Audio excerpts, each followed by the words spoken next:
জুলাই সনদের একটা খসড়া আপনাদেরকে দেওয়া হয়েছে, সবাই খসড়ার উপর মতামত দিচ্ছে, আপনারা আসলে খসড়ার উপর কি কি মতামত জানালেন বা অঙ্গীকারের বাস্তবায়নের জায়গাগুলোতে কি কি বললেন? আমাদের জানেন দুটো মেজর জায়গাতে আপত্তির বিষয় আছে। একটা হলো শুরুতে মুখবদ্ধ বা যাই বলেন, মানে একটা ইতিহাসের মতো তুলে ধরা হয়েছে বাংলাদেশের, যেটা খুবই সংক্ষিপ্ত। এটা তো হয় যে অনেক বড় ইতিহাস আপনি যখন সংক্ষিপ্ত করতে যান অনেক কিছু বাদ পড়ে, এখানে এমন এমন জিনিস বাদ পড়েছে যাতে স্পিরিটটা নষ্ট হয়েছে। যেভাবেই বলি না কেন, মুক্তিযুদ্ধের চেতনা সবচেয়ে বড় চেতনা হওয়ার কথা। আওয়ামী লীগ এটার অপব্যবহার করে নষ্ট করে দিয়েছে, কিন্তু মুক্তিযুদ্ধের আকাঙ্ক্ষা চেতনা এখনও জাগরুক আছে এবং এটা বড়।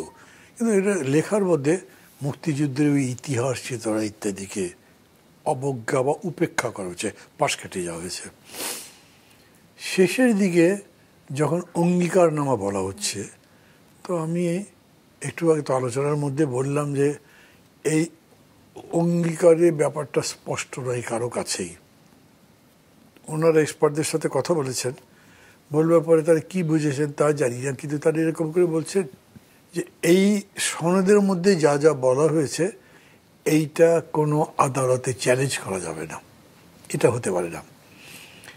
এর কোনো ধারা উপধারা যদি সংবিধানের সাথে সাংঘর্ষিক হয় তাহলে সনদেরটা বলবৎ থাকবে, সংবিধানটা চলবে না, এটা হতেই পারে না।